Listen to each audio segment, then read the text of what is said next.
The kitchen clock had a sound to it that winter, not loud, just that small wooden tick against the wall, steady as a horse walking home.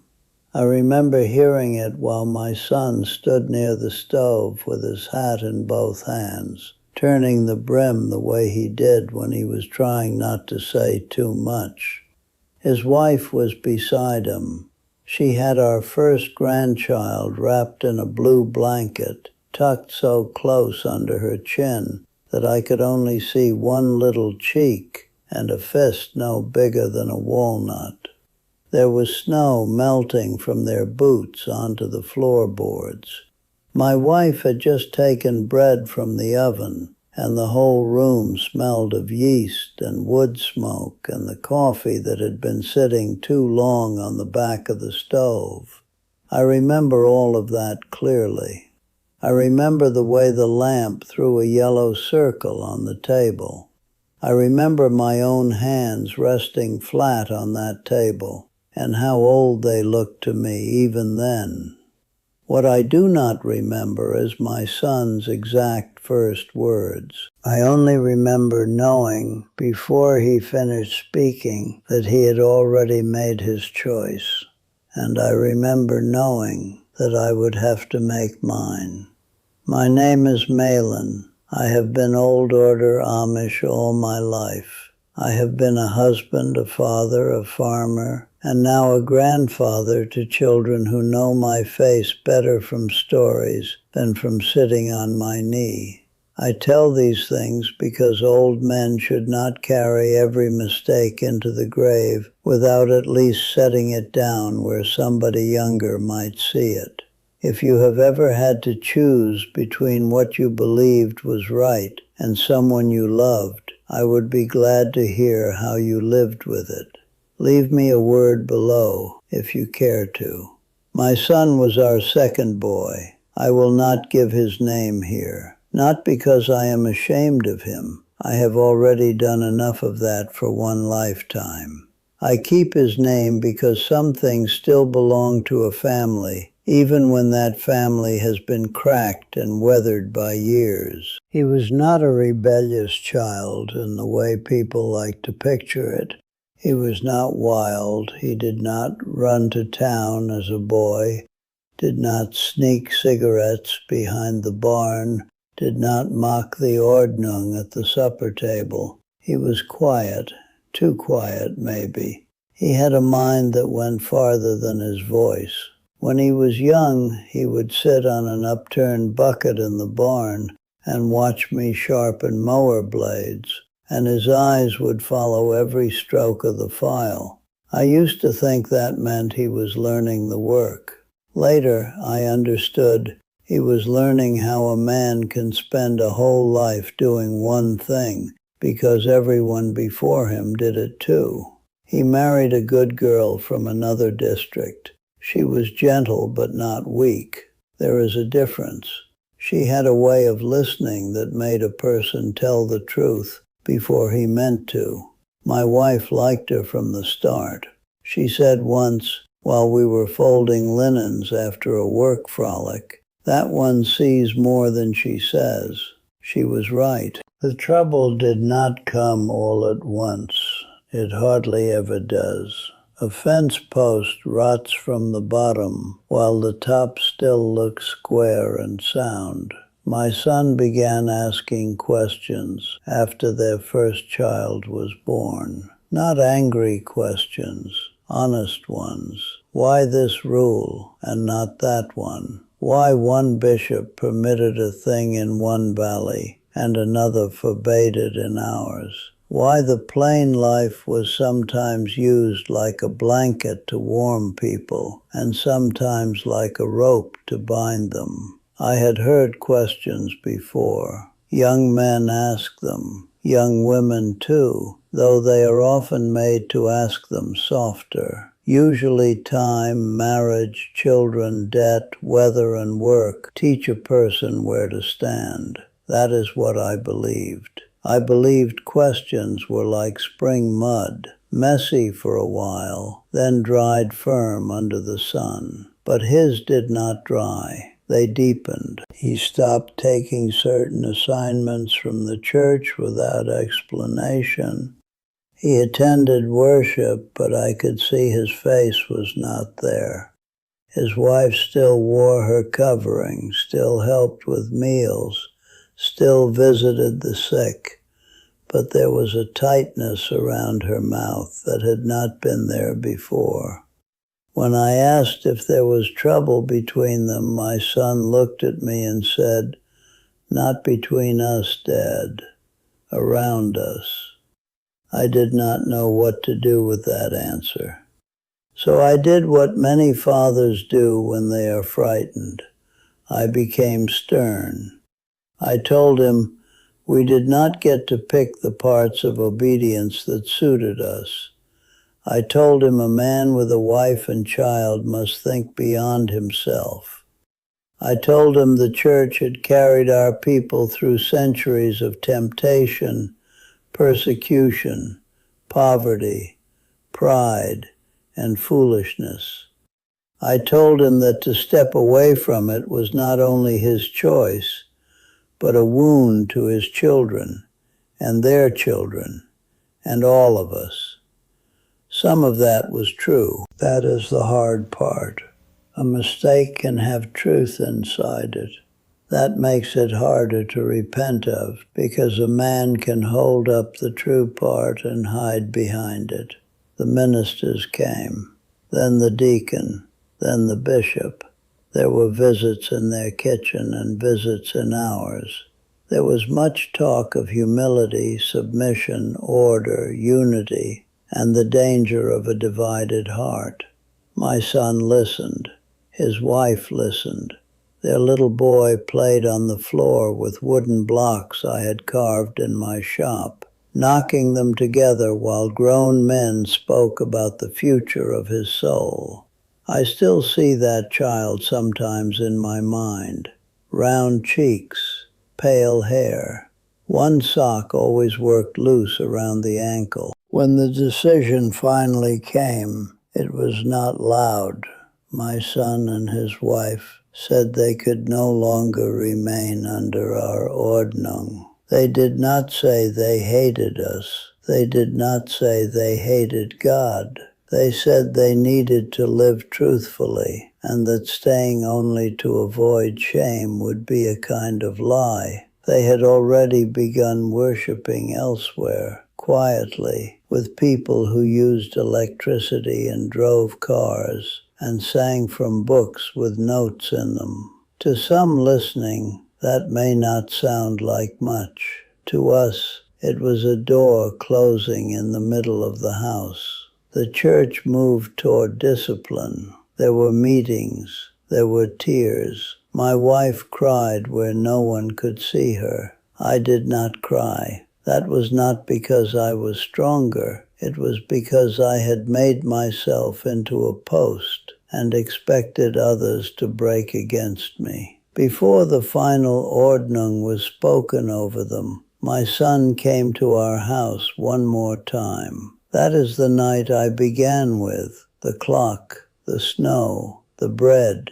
the child in the blue blanket. He said he knew what was coming. He said he did not expect me to stop it, but he asked me, as his father, to stand beside him enough that he would not have to leave the family completely. He was not asking me to agree. He said that plainly. He was asking me to keep the door open. His wife looked at my wife then, not at me, and she said one quiet line I have carried longer than any sermon. We are not asking you to follow us. We are asking you not to disappear. My wife put her hand to her mouth. I looked down at my own hands on the table. Big hands, work hands, hands that had held that boy when he was fevered, spanked him when I thought he needed it, taught him to hitch a team, buried his first dog behind the shed because he could not bear to do it himself. Those hands did not move. I told him I loved him. Then I told him I would obey the church.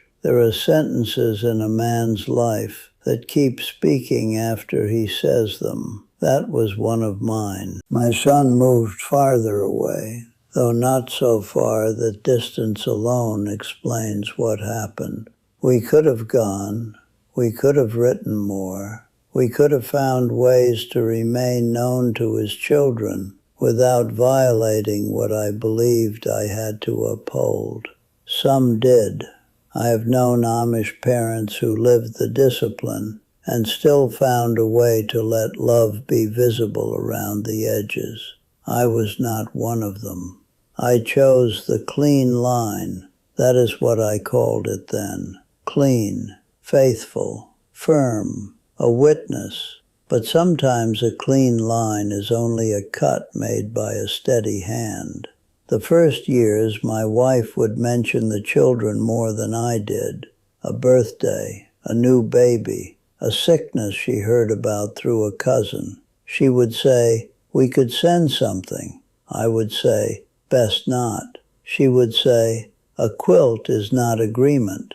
I would say, "It may be taken as such." I hear myself now, and I sound like a man closing windows in a burning house because he does not want smoke inside. There came a day, maybe 8 years later, when we saw them at a farm auction. I had gone to look at a set of harness. My beard was grayer by then. My knees had begun warning me before rain. I was standing near a wagon loaded with old hand tools when I saw my son across the yard. He was broader, heavier in the shoulders, wearing plain enough clothes, but not Amish ones. Beside him were 3 children. The oldest was the baby from the blue blanket, tall now, with that same pale hair darkening at the roots.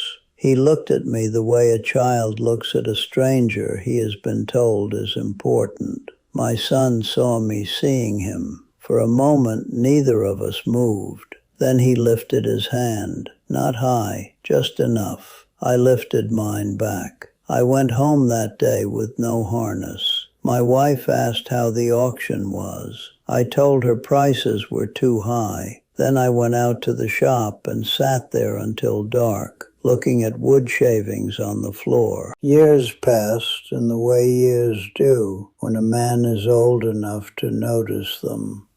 Not one by one, but season by season. Calving, planting, haying, canning, butchering. Winter, again, again. My son sent word when another child was born. My wife kept the notes in a drawer under her aprons. I pretended not to know. When she became ill, she asked me to bring them. Not the bishop. Not the women from church, though she loved them. Not more broth. Not another blanket. She asked for our son and his children. I said I would see what could be done. Those are cowards' words when a thing is clear. I sent a message through a cousin. They came 2 days later. By then my wife was in the front room, where morning light could reach her bed. Her hands had grown so thin that her wedding band hung loose. The grandchildren stood near the doorway first, uncertain, as if entering a museum of people they should have known. My son came to the bed and knelt. His wife stood behind him, older too, with silver beginning at her temples. My wife opened her eyes and looked at those children for a long time. Then she smiled, not with her mouth so much as with her whole face, as if something lost had been set back in its place for a moment. She said, "Come closer. I have been waiting to see how you turned out." That was her one line, warm, simple, better than anything I had managed in all those years. The youngest girl came near first. My wife touched her cheek. The girl allowed it, kindly, but without the ease of a child with a grandmother. I watched that small kindness, and it broke something in me more than anger would have. Anger can be answered, Politeness from a grandchild who does not know you cannot. After my wife died, my son stayed for the burial. There were rules around meals, around fellowship, around what could be shared and what could not. Some were observed, some blurred under the weight of grief. No one said much. Funerals make even firm men careful. At the edge of the cemetery, after the last hymn, my son stood beside me. The wind was moving through the bare branches of the maple trees. He said, "She wrote to us more than you knew." I said, "I knew some." He nodded. Then he said, "The children loved her letters." I had no answer. An old man can survive many things: failed crops, dead livestock, a barn fire, a child leaving, a wife buried. But there is a particular ache in learning that love found a path around you because you had become the wall. But they do not know the smell of my coat from riding beside me in a buggy. They do not know the sound I make when I rise from a chair. They do not know that I always save the last molasses cookie. They do not know the songs I hum when I mend harness. They do not know me in the way children know an old man before they know he is old. That is not their failure. It is mine. I still believe the church matters. I will not lie to make my regret easier for other people to hear. I believe order matters. I believe a community cannot be held together if every person cuts his own road wherever the grass looks softer. I believe humility is not a small thing. I believe obedience has preserved much that would have been lost. But I no longer believe love must be made invisible to prove obedience is real. That is what time taught me. Slowly. Too slowly for my son. Too slowly for my wife. Too slowly for those grandchildren who grew up with an empty place where I might have been. When younger fathers ask me now, and sometimes they do, though not always directly, I tell them to be careful with the clean line. I tell them a line can guide a child home, or it can teach him there is no home left to come to. I tell them discipline may be required, but absence is a separate choice. Coldness is a separate choice. Silence is a separate choice. Do not blame all three on God if you were the one who chose them. Sometimes, in the evening, I sit beside it instead of in it. The room gets dim. The clock ticks. The same sound as years ago, or near enough. I look at that empty chair, and I do not make a sermon out of it. I only let it tell the truth. A man can be right about many things and still be wrong in the way he carries them. If you are a parent or a grandparent and someone you love has taken a road you did not choose for them, hear an old man plainly. Do not surrender your conscience, but do not confuse conscience with pride. Do not let the fear of what others will say make you disappear from a child's life and call it faithfulness. There are doors that can stay open without letting every wind into the house. I learned that late. Late is not nothing, but it is not the same as in time. If this story stayed with you, you are welcome to subscribe and sit with me again. I will keep telling what I have seen, not because I have always done well, but because the truth is still useful when it comes from a man who learned it the hard way. And tell me, if you have the heart to answer, where is the line between standing by what you believe and staying near enough to be known?